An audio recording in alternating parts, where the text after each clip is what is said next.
So, have you ever had one of those weeks where, the plan, you come in on a Monday morning or you open up your computer on a Monday morning if you're working from home or the coffee shop, and you've got this plan for the week.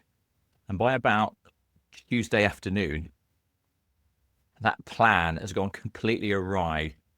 What we're talking about, I think, on this episode is what becomes increasingly normal for organizations and individuals is managing in a world of uncertainty and turbulence and churn and confusion and chaos. How do we as managers and leaders, or even people who aren't maybe leading, how do you operate in that fog of uncertainty? And we'll try and offer some tips and suggestions in this episode and maybe draw on some examples, our own personal experience and some case studies. But what's your take on this, Scott? I mean, you work with teams. I'm sure you've worked in teams where it was always uncertain, or was it always like you knew what was going to happen next, sort of thing? Yeah, I think uncertainty and change is kind of a given these days. And certainly when I was leading teams before, it was like that. I would always say to the team that we need to see change as an opportunity, not a threat. Now, and help teams is saying change is a given. So what are we going to do about it? How can we lead in a way that navigates through uncertainty, keeps people with you, keeps you going in the same direction, but also gives you the resilience to deal with those shocks and those surprises that are guaranteed to happen? And there's a quote that I think is often misattributed to Mike Tyson, and it's everybody has a plan until they get hit in the face. Have you heard that? I have. We used to have one in the military, which was essentially every plan changes on contact with the enemy. You have a plan what you're going to do, whether it's, take that hill in a certain way, but the enemy for some reason don't cooperate with your plans. They always try and do something different, damn them. Yeah. So yeah, that great philosopher, Mike Tyson. That's interesting because, of course, the military, it's pretty serious if your plans don't go the way you expect them to go. And that recognition in that quote that the plans will change and will go wrong. I think business can learn a lot from military. Have you got any, can you build on that at all in terms of your experience there? I've never really thought about it, actually, Scott. That is an interesting reflection. And if you like thinking from the top of my head, I think what the military, I was in the army, what they are all about is the army has an ingrained memory, usually based on mistakes and failures. And a lot of the stuff, so if you're a civilian and you look, and we don't want to turn this into sort of, military podcast, but if you look at a lot of the things the military do, they don't make any sense from a civilian's perspective. But what's happened very often, certainly with the British military, is a long and sometimes not very glorious history means there were lots of failures. Things went wrong for a military campaign or, a certain battle. So the military, which people often don't realize, learns, and then it ingrains behaviors to try and prevent that failure happening again. So I think what the military does, and that quote, all plans change on contact with the enemy, is a realization that nothing is certain, and you can have the best laid plans are going to go awry. So what the military do, what you do in the military, and you might know this, is what's called actions on. And the idea in any sort of campaign or battle or something you're trying to do is before you start, you've got this plan, but you talk about actions on. What happens if? What happens if? What happens if? And you practice and rehearse what you will do if the plan sort of goes south. So I think the military does lend itself to there are things you can learn from that sort of approach. Is we're going to have a plan, and as we'll talk about later, okay, let's imagine the plan doesn't work. What are we going to do? Mm-hmm. But I've never really thought about it before, actually, Scott, since you said. But yeah, that's interesting about the learning from the mistakes. I mean, we have both talked about this on other episodes around, test to fail, learn from mistakes and grow. That's how you improve, and that's how you know what works. And I've certainly seen in organizations that I've worked in, but also that I've helped, that organizational memory often gets lost. And you get maybe the small voices, you go, wait a minute, we've done this before and it didn't work last time. Maybe someone's come in with a new initiative, and organizations don't store that organizational knowledge potentially in the way that it sounds like the army does or the military does, because if we're talking about how do you deal with uncertainty, there are going to be times when the organization and individuals have dealt with that kind of thing before, maybe not exactly the same thing. So actually, what can you take from that previous learning? We know that in traditional project approaches, you'll have reviews and you'll have, what did we learn from this project? What would we do differently next time? But how often are those ever referred to, those documents that are produced like years later? I doubt that's referred to very often to learn from previous experiences. No. Again, I say we obviously we don't want to talk too much about the military, but I think probably from my experience, what I'd suggest is the military is dealing with life and death. Clearly, some people listening to this are also dealing with life and death situations, but the stakes are incredibly high in military operations. So there's a real pressure to remember and to learn. It doesn't always work out, as the history of the British military is lots and lots of military successes, but also military failures. But yeah, the military does have a system for capturing that painful lesson and trying to prevent it happening again. I think going back to your point, many organizations I work in, they have this desire to manage the world and to try and make uncertainty go away. And the way that we do that, and leaders can fall into this trap, is confidence in our plans. And I think what we're talking about here is we should have an acceptance, which is again what the military perhaps does have, is the world is not certain, life is not certain, plans are not always going to succeed. So let's think before we start, what are we going to do if this changes or that changes? So going back to your point about organizational memory, I think that there isn't always a culture, and this is my topic of cultural safety and psychological safety. I'll probably say it in every episode. There isn't a culture where people can go, excuse me, we've already tried that. Or even if you haven't tried it and you're doing something new, whether people can actually say, okay, have you thought about this? Have you thought about that? Have you thought about this? Because leaders are often recruited into positions because they are confident, or at least they give that air of confidence. They are sure of themselves. They are sure that whatever they're proposing will actually work. So I think there's a lot of factors, but I think you're absolutely right. There isn't that organizational memory. Yeah. So how do we, if we're not necessarily that good at sort of dealing with uncertainty, then how would you recommend that organizations better manage uncertainty? I think first it's important to understand the sources of uncertainty.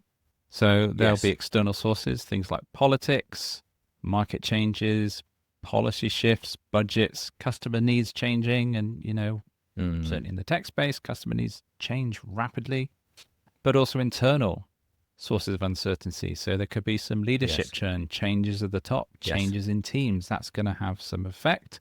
You're getting a new boss coming in, your boss is leaving, or a key member of another department you work with is going out the door. What does that mean? They help me do my job. Restructuring, we know a lot of organizations go through that. Unclear roles. I've said before, I'm sure on another episode, how many people's job description actually fits what they are expected to do these days. So if they're not clear in their role, that's going to cause uncertainty for individuals. Internal politics as well, because we know that happens, sadly. And silo working between different departments. If the departments aren't talking to each other and they're keeping their borders closed, there's going to be uncertainty. Well, what are they doing? Are they on the same side as us? And it breeds that kind of stuff. So I think the first step is identifying what are we dealing with? Where are these sources of uncertainty? Because unless you know the enemy, you haven't got a chance of actually starting to deal with that. So that's the first thing I would say, is identify those sources and then start to think about what's the next step for that. Yeah, absolutely. I agree completely with that. I think I was just thinking as you were saying there, you almost have to have an appetite for uncertainty. You have to be clear on uncertainty. And as a leader, I would recommend is you need to be comfortable with uncertainty. And going back to my previous point, I think leaders and managers, whether it's in their psychology, whether it's in that sort of personality thing, or just that they're playing that role, they don't want to admit to uncertainty, and they don't want to show their team that they're uncertain. So I think what I'd recommend, and I think you make absolutely some really important points, there are so many different sources of uncertainty. there's some prioritization that we need to do. So let's list out the areas of uncertainty. It's called, if you like, uncertainty mapping. What are the things that we can be fairly confident on, and what are the things we have a very low level of confidence on? So when we're creating those plans, when we're creating those, goals and objectives, let's do some uncertainty mapping. And there was some interesting research that came out from the National Audit Office in the UK. I don't know if you know the NAO, and if anybody listening to this is probably better versed about the role of the NAO. But as I understand it, in the UK, the NAO, National Audit Office, their role is to ensure that government money is spent wisely and that best practice is implemented across government. And they actually found in their research that lots of departments, government departments, they rely too much on their own internal modelling. They rely too much on their own internal, assessment of the world without looking outside, without sort of looking for that uncertainty. So it's not just corporate organizations that do this. It's quite normal, I think. Why do you think organizations tend to have that, internal view rather than looking around the world like you listed? Why don't they do that uncertainty mapping, perhaps? Have you any thoughts? There's probably a number of reasons. One being capacity. We're only focused on, depending on where the organization is, where the company is, they could. Yeah. I've certainly seen organizations literally flying from the seat of their pants and focusing on the day-to-day because they don't have capacity to look outside, project ahead, think about what a future might look like for the company, let alone look at what's going on around them at that point in time. So I think one of the big things is capacity, and probably a bit of, I don't know, how would I word it? Maybe a bravado, or maybe a bit of that. Yeah, I was thinking also maybe just afraid to lift the lid because it's almost better to not worry about it. That's true. Kind of, we'll be all right. We'll just carry on. That's true. And everything will be all right. Yeah. Fingers crossed. I like that. That's actually interesting because I think there is a bit of denial going on. That's the word. Thank you, Andrew. Yeah. Again, from a psychologist, I think there is definitely a bit of mix of things: imposter syndrome, bravado, confidence, but also denial. And maybe we don't want to look at uncertainty. We don't want to think about things we can't control because that makes us anxious. That makes us feel uneasy.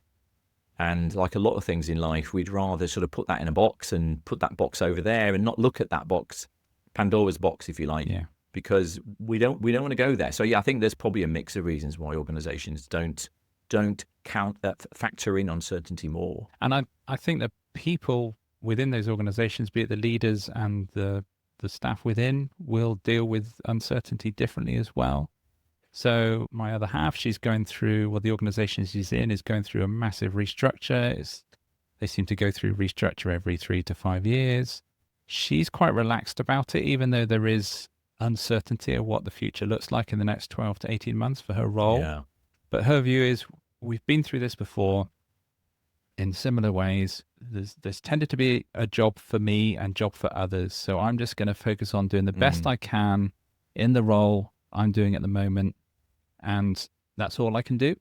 Whereas other people, I know certainly the people that she works with are panicking. They're already looking for other jobs. They're stressed out. They're worried.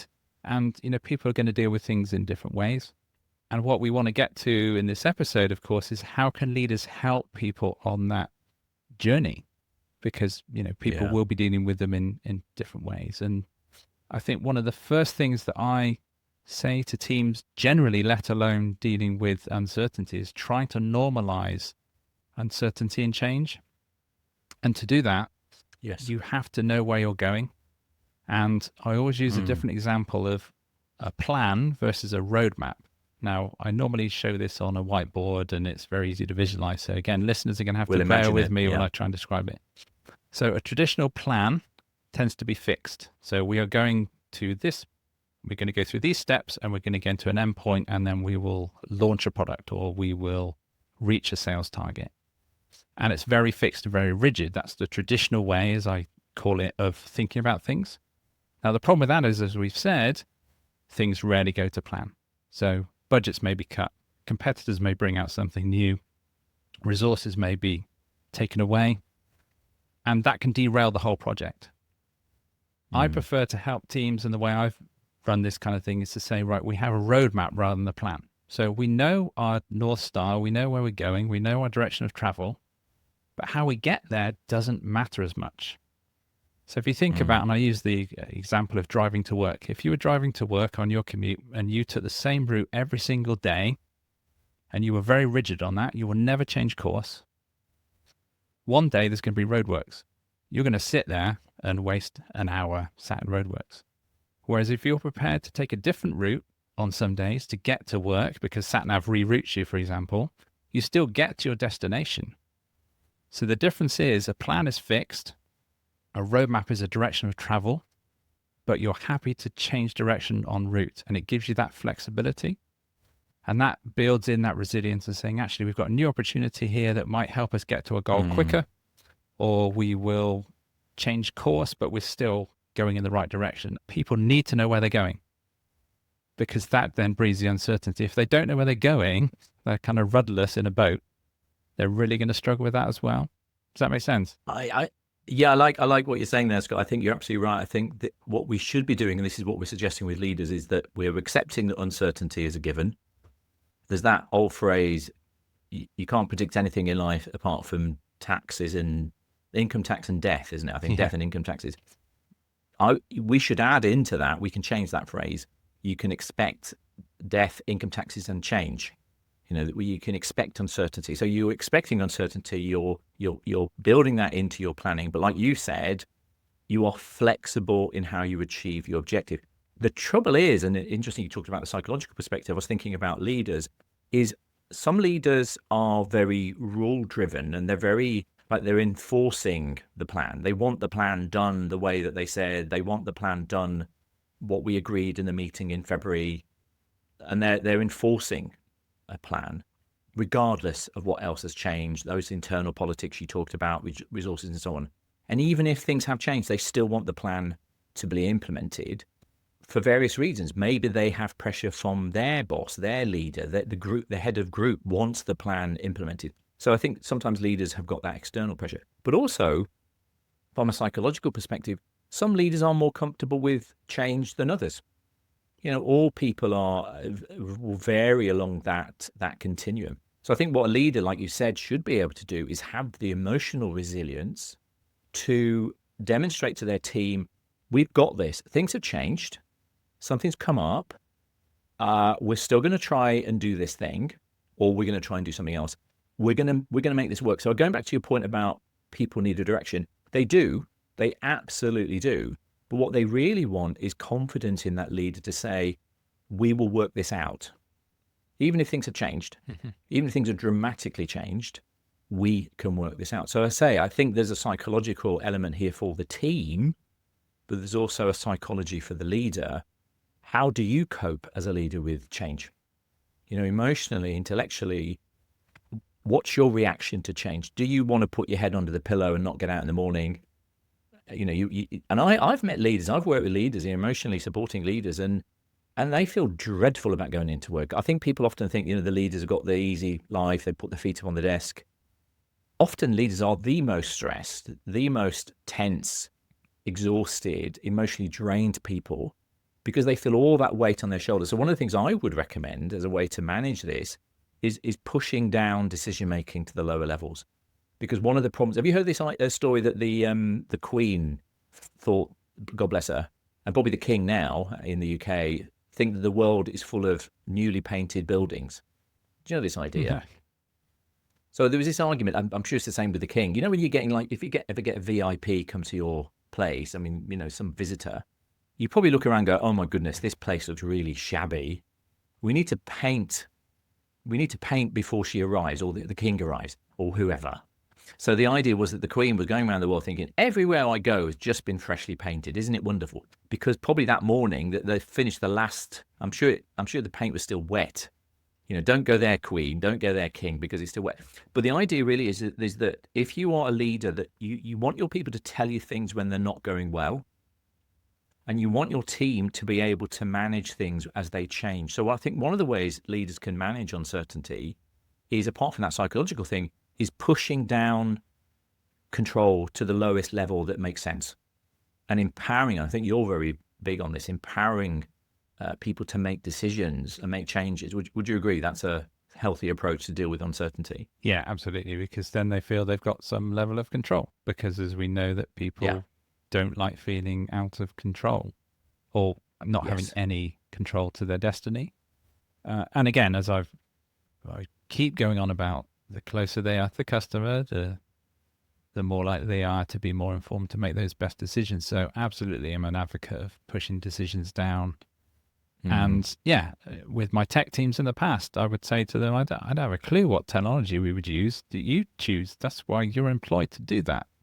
And for some of those team members who'd worked in other organizations, they were like, really?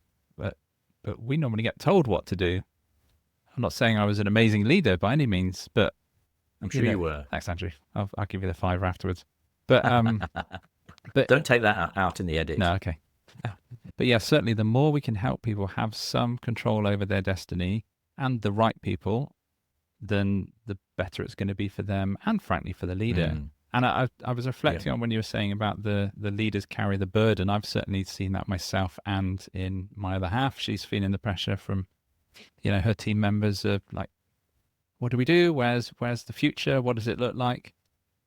But how leaders react and how we all react to change is kind of hardwired into us, isn't it? If we go back to our cave people days, change was a threat. There was a new member of the tribe came in. Are they going to unseat me if I'm in charge of the tribe? Or what's that noise coming round the corner to the cave? Is it a bear? Do we need to be scared and run away? There's, we are naturally wired, aren't we, to be unsettled by change, to protect ourselves. And I think that's why some people still struggle in the workplace with that. I'm not saying change is easy, and sometimes change can be difficult and mean people lose their jobs. I'm not saying that's not a thing, that's not important, but day-to-day change in the world that we live in, and being able to be relaxed as you can about that and support people through that and see it as, I always say, an opportunity, not a threat, can be empowering and transformational. Yeah, it really can be. And I think that it's the framing of what's going on. You can either frame it as a leader, and again, we're talking about leaders managing this, because people are looking for you to lead. They're looking for you to lead in terms of your demeanor, in terms of your attitude. We want leaders who are positive and enthusiastic. We don't want leaders to tell us lies. We don't want leaders who say everything is fine. That what's that meme with the dog and is holding a cup and there's like a fire around it and he said, this is fine. Mm-hmm. We don't want leaders to overdo it either. We don't want leaders to say that, the sky is falling in. But we want leaders to recognize that things are going to change. So the framing of it is, okay, guys, didn't quite work out as we said. There's something coming at us.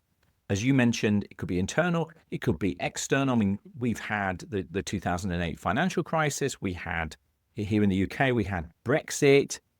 We had COVID. I mean, talk about change. And in fact, organizations actually adapted really quite well, I think, with COVID. It's surprising how quickly they adapted to COVID.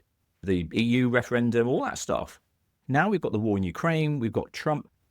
Change is normal. And as I say, I think what leaders can do is they can frame that for people. Now, going back to your anxiety thing, if you're not good at framing what's going on, that this is normal, this is healthy, but also possibly positioning it as opportunity. Wow, okay, it's not what we expected. Let's be creative. What can we do that's going to seize this opportunity? This idea of never turn down a crisis, the idea of there's always something good that can come out of a crisis. So I think one of the jobs of a leader is to reassure people that we've got this, like I said, but also we can turn this into an opportunity. We can do something with it. I think the other thing you mentioned as well is that leaders are often under, huge pressure themselves, like I said, internally, but also from a career perspective, they've got this image of themselves as can do, they're going to make things work regardless. And they're thinking about their own jobs, they're thinking about their own mortgages, they're thinking about their own careers, and they want to be successful. But as I say, I think as leaders, that's our job, is to understand change, is to understand uncertainty and be good at it, actually, if you like. As managers and leaders, we're good at dealing with uncertainty. We're good at leading through uncertainty. And that's a skill that you can develop. And I think it's a balance, as you said before, around being transparent, being humble. And, I think a leader being able to be open with the team saying, this is unsettling for me too. Yes. I'm in the same boat potentially, depending on the situation. I gave the example of a restructure in an organization that is likely to affect that leader as well. So saying, yeah, this is unsettling for me too. I'm human, but as you said, we'll get through this. We've got a good, strong team here. We've got coping mechanisms. We've got support mechanisms. We know the direction we want to go to. Maybe we've been here before and we've got through things. The leader doesn't have to be completely bulletproof, because, they will tip themselves over the edge, but it needs to be safe for them to communicate to their team as well that we're all in this together. I think it's quite powerful. Really doesn't. It really does. Yeah, I absolutely agree. I think that vulnerability, that authenticity, people can pick up when you are BSing them, shall we say. They see you as a leader at your high points, but they also see you at your low points. So if you claim that you're super confident, they can tell whether you are or not. So that authenticity, to a point, I think what we don't want leaders to do is to fall to pieces. We don't want leaders to say, oh my goodness, everything's terrible. We want our leaders to be inspiring and authentic. And it's a hard act to pull off. But a few things before we sort of maybe draw this to a close. I think there are a few practical things that we can recommend people can do. And one of my favorites, one of the things we can talk about, is contingency planning. We've touched upon that briefly. What we should have in our plans is, like I said, with the military example, what if? We want to think about a plan and have some contingencies built in. We want to look at the plans and then assess the risks and rank them. We can do that prioritization. But one of my favorite techniques is what's called a pre-mortem. Are you familiar with that pre-mortem idea? I've heard the term. You probably have. Yep. Yeah, so if you're not familiar with a pre-mortem, and anybody listening to this, if you've not heard of the idea, is a post-mortem is clearly what we do after something has happened, usually a death. But a post-mortem looks at what happened, and the mistakes that were made. A pre-mortem is before you start the project, before you start the plan, you imagine it has failed. You imagine something's gone awry, something's gone wrong. And what you then say is, okay, imagine guys, we're launching this product, we're launching this revenue stream, we're doing whatever it is. Let's imagine it doesn't work. Why didn't it work? And this is a really great tool, and the research suggests that organizations and projects where they do a pre-mortem, it's like a ridiculous percentage, like 10 times more likely to succeed. So a pre-mortem is you've got the plan, you have to force yourself to say, let's do some worst case scenario planning. Now, my experience, lots of organizations don't want to do that. And I don't know about you, but I think there's a feeling that let's not think this could go wrong. We want to be confident. We want to be positive. But a pre-mortem will actually bring out some of those risks maybe not thought about. Or the other thing I say before I sort of hand back to you, Scott, from any final tips, is pre-mortems encourage people to speak up. Because I'm sure you've had the experience. You're in a project and you don't want to say anything because it's politically not safe to say anything, but you're thinking that's not going to work. Have you ever had that type of meeting? Yeah. Yeah, especially if there's someone really senior Yes. in the meeting, like this is their pet project. This is like, oh, it's not going to work. Can I say this in front of all their peers and embarrass them? Absolutely. Do I even tell them afterwards, or do we just sit on it and let them find out themselves? Well, the danger is if you don't do one of these pre-mortems, like I said, so contingency planning is sort of similar to this, but pre-mortem is actually forcing people to say, it's failed. Let's imagine 6 months from now, we tried this and it failed. Why did it fail? It gives people, like you just mentioned, the space to go, can I just suggest something which you may not have had the opportunity to before? So I think there's a few things you can do as a leader, as a manager, to practice dealing and leading through uncertainty. And any other practical tips that you would offer people? Yeah, so what you said absolutely resonates. There's a process I've used with teams called a sprint, which came from Google, and it's start at the end. So it's like, what does success look like? And then look backwards. And it's tied into what you're saying about how do we get there. So it's all very good to be positive about it, but what are the things that are going to catch you out? Now, that won't be completely foolproof. It won't cover everything because, as we've said, there will be political and environmental and lots of other things that you can't count for, but at least you've got a bit of a head start. I think the other thing I'd say is try to get into the headspace of as I've said, focusing on a roadmap, a direction of travel rather than a fixed plan. So saying, right, we know where we want to get to, how we get there is flexible. And that's really powerful, empowering. As you said, giving people more power to make decisions at a more local level, lower down the chain. And actually trying to get to a culture and mindset that uncertainty is normal. And that when we plan, we embrace it. We don't fight it because, you're unlikely to win that fight if you're very rigid. And saying from a leadership perspective, communication is key as well. So, communicating that plan, that direction of travel, working together with people to understand that we're all in this together, being humble and taking action. I think the other thing not to do is to just be like a rabbit in the headlights and sit there and think, I'm frozen. I don't know what to do. There's too much change. Actually, taking some action, taking that first step and being prepared to change course is better than just sitting still and letting it happen to you. Yeah, completely. And I would agree with that totally. I'd say that, in your decisions and your plans, you need to embrace uncertainty. You need to factor uncertainty in.